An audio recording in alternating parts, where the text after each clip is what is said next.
I never thought one grade could ruin my entire future, but the moment I saw that big red F scribbled across the top of my exam paper, my chest sank. It wasn't just a letter. It was months of late nights, endless caffeine, and the constant voice in my head telling me, if you mess this up, you're done. And that day, I messed it up. Badly. I remember staring at the paper while the classroom around me blurred. My classmates whispered, some smirked, others avoided eye contact, but all I could hear was the pounding of my own heartbeat. I had always been the quiet one, the kind of student who stayed out of trouble, who turned in assignments on time. But now, I was the failure. The professor, Ms. Harlow, didn't say a word when she handed me my paper. She just looked at me, this piercing look that almost made me want to shrink into the floor. The worst part? This wasn't just any class. It was the one that decided whether or not I'd graduate on time, whether or not I'd even get the career I'd been working toward for years. Walking out of that classroom felt like walking out of a courtroom after a guilty verdict. I went back to my dorm room and just sat there in silence, staring at my laptop screen. Emails were piling up, assignments from other classes were waiting, but I couldn't move. I kept replaying it over and over, how I had failed, how my parents would react when they found out, how everyone I knew was going to move forward while I stayed stuck. Then, late that evening, just as the sun dipped and the campus lights flickered on, I got an email. It was from her, my professor. Short, direct, almost cold. Meet me in my office. Alone. Tonight. My stomach twisted. Professors didn't just call you into their offices after hours, especially not like that. My first thought was that she wanted to lecture me, maybe tear me apart for letting myself slip. But something about the way it was written, so blunt, so urgent, made me think this wasn't about just failing a class. I sat there for a while, staring at the message, debating whether I should even go. Every rational part of me screamed to ignore it. But deep down, I knew I didn't have a choice. If there was even the smallest chance of fixing things, of redeeming myself, I had to take it. So I grabbed my jacket, my hands still trembling, and made my way across the dark campus. The halls were eerily quiet, the kind of quiet that makes your own footsteps sound too loud. When I finally reached her office, the door was slightly open, the light spilling out into the hallway. I pushed it open gently, expecting to see her behind her desk. But what I saw instead, when I pushed that office door wider, the first thing I noticed wasn't her. It was the room itself. Stacks of old books piled unevenly on the shelves, papers scattered across the desk like a storm had passed through, and a faint smell of coffee lingering in the air. The single desk lamp threw shadows across the walls, making everything feel heavier, sharper. And then, there she was. Professor Harlow. She wasn't like most professors.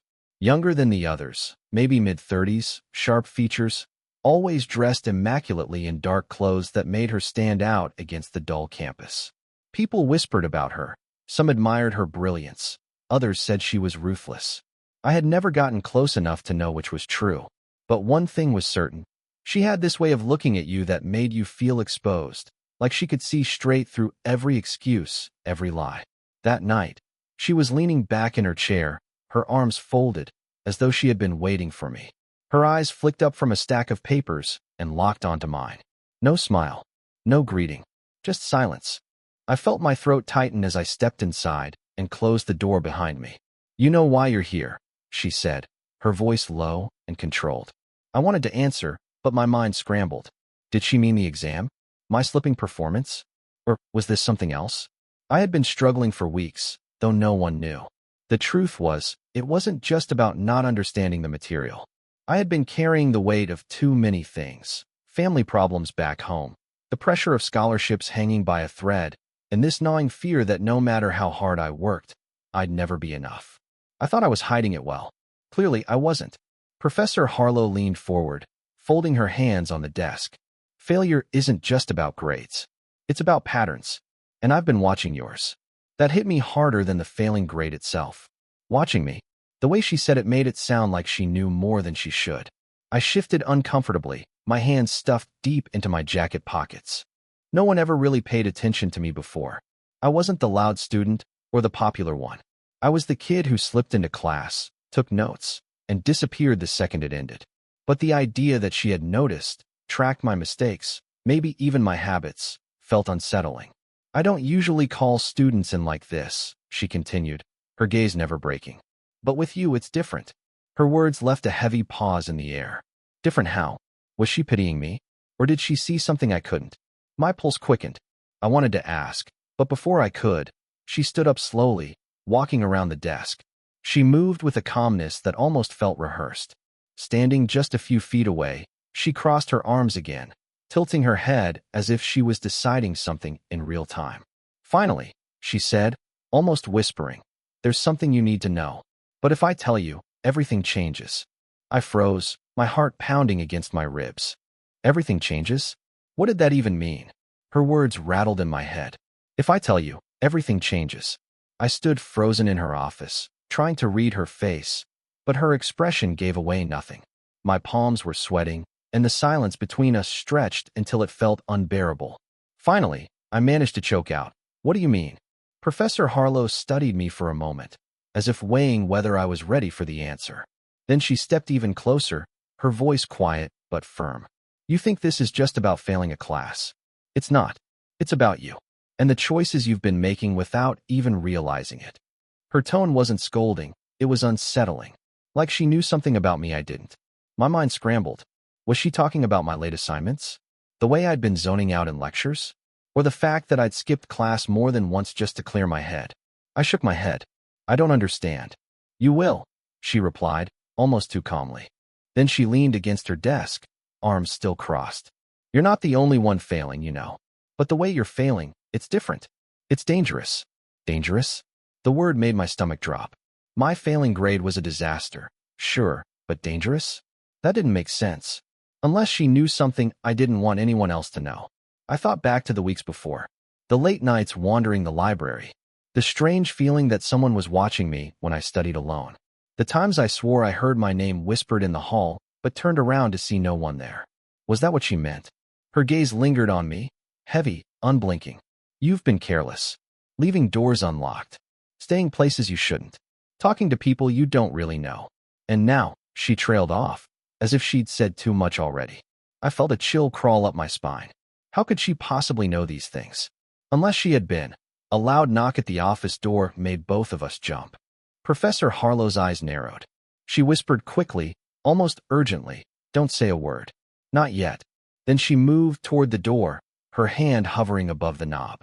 My breath caught in my throat as the knock came again, louder this time. Whoever it was, they weren't leaving. The knock echoed through the office again, sharper this time, like whoever was on the other side wasn't just waiting, they were demanding. Professor Harlow froze, her hand still hovering over the doorknob. I could see the tension in her jaw, the way her shoulders stiffened. For the first time since I'd walked in, she looked unsettled. I whispered, "Who is it?" She shot me a quick look, a warning more than an answer. Then, without opening the door, she called out in a steady voice, "I'm busy." Silence followed, but only for a moment. Then came another knock, slower now, deliberate. It wasn't just someone trying to get her attention. It was almost taunting. My heart thudded against my ribs. I wanted to back away, but the room felt smaller with every second. The stacks of books, the scattered papers, they weren't just clutter anymore. They were walls closing in. Professor Harlow turned back to me, her face pale under the desk lamp's glow. "You need to listen to me carefully," she said, her voice low, urgent. "What I'm about to tell you. Once you hear it, you can't unhear it. Do you understand?" I nodded, though my throat was dry. I wasn't sure if I wanted to hear it, but the way she said it, it was like not knowing was even more dangerous. The knock came again, louder, this time followed by the faint sound of someone turning the doorknob. Professor Harlow's eyes darted to the door. She moved quickly, sliding a heavy chair against it, blocking it shut. My pulse spiked. "What's going on?" I asked, my voice cracking. She didn't answer immediately. Instead, she pressed her back against the desk, studying me like I was part of the problem and the solution all at once.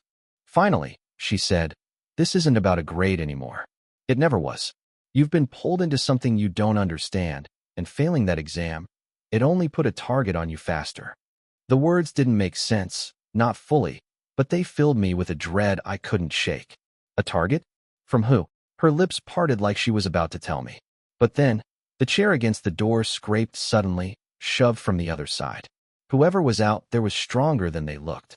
The door rattled, the knob twisting violently. I jumped back instinctively, my breath caught in my throat. Professor! She raised a hand sharply, silencing me, her eyes burning with intensity. Stay quiet.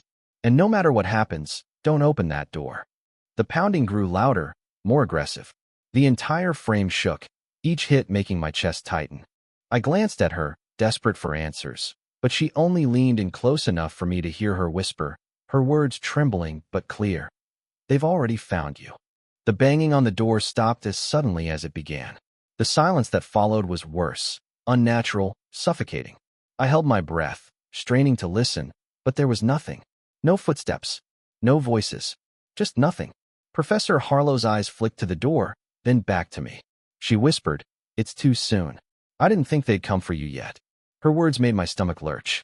Too soon? Come for me? None of this made sense. And then, before I could ask anything, my phone buzzed in my pocket. The vibration was violent, startling in the tense silence. I fumbled to pull it out, and when I saw the screen, my blood ran cold. It wasn't a call. It wasn't a text. It was a photo, a picture of me, taken that very night, crossing the campus on my way to her office.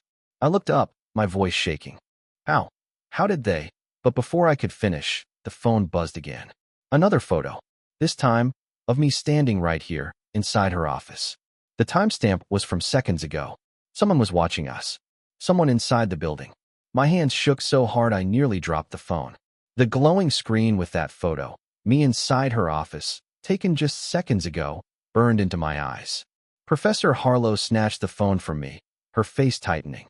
She turned the screen toward herself, then cursed under her breath. They're already inside. The words hit like a blade to the chest. My heart raced as I glanced at the window, the door, the shadows that seemed to stretch across the corners of the office. Whoever they weren't outside anymore. Then, the overhead light flickered. Once, twice, and the room was thrown into a dim, humming glow. I stepped back, my breathing uneven. Who are they? What do they want with me? Harlow's eyes locked onto mine, sharp and unyielding. Because you remind them of someone they lost. And that makes you dangerous. Her words made no sense, yet the fear in her tone told me it was the truth. The pounding on the door started again, louder this time, relentless. The chair blocking it jerked forward inch by inch. My chest tightened. We have to get out. No, she interrupted, her hand gripping my arm. Running won't save you. You need to choose. Choose what? I shouted, panic spilling out of me. But she didn't answer. Instead, she shoved my phone back into my hand. A new message had appeared on the screen. It wasn't a photo this time. It was a single line of text. I froze, my gaze snapping up to Harlow. She didn't flinch. She just stared back at me, her expression unreadable. And in that moment, with the door rattling, the walls shaking, and the phone buzzing again in my palm, one horrifying thought gripped me. Maybe the real danger wasn't outside the office. Maybe it was standing right in front of me. The room felt split in two, between the pounding at the door and the stillness in her eyes. I clutched my phone, staring at the words on the screen. She's not who you think she is. My voice cracked as I whispered, "What does this mean?" Professor Harlow didn't answer immediately. Instead, she reached over to her desk, swept a pile of papers aside, and pulled out a thin folder. She slid it across to me. Look, my trembling hands opened it, and I felt the blood drain from my face. Inside were photographs of me, sitting in the library, walking across campus, even sitting in my dorm, lit only by the glow of my laptop. Every moment I thought I'd been alone. I hadn't been. You've been watched for months, she said quietly. They chose you long before this exam. I shook my head, refusing to believe it. But why? Why me? Her gaze softened, just slightly. Because you look like him. My brother. He was one of them. Until he tried to leave. They never forgave him. And now, when they see you, they see him. Her words settled over me like a fog. Pieces clicked in my mind. Why she'd been watching me so closely, why she cared so much about my failure. It was never about academics. It was about survival. The pounding at the door grew weaker, then stopped altogether. Silence returned, but it was heavier this time, like the eye of a storm. What do we do?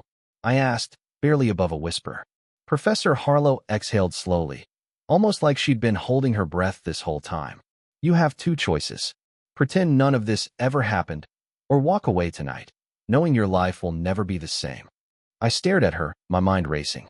Part of me wanted to run, to vanish back into the safety of my dorm and pretend this was nothing but a bad dream.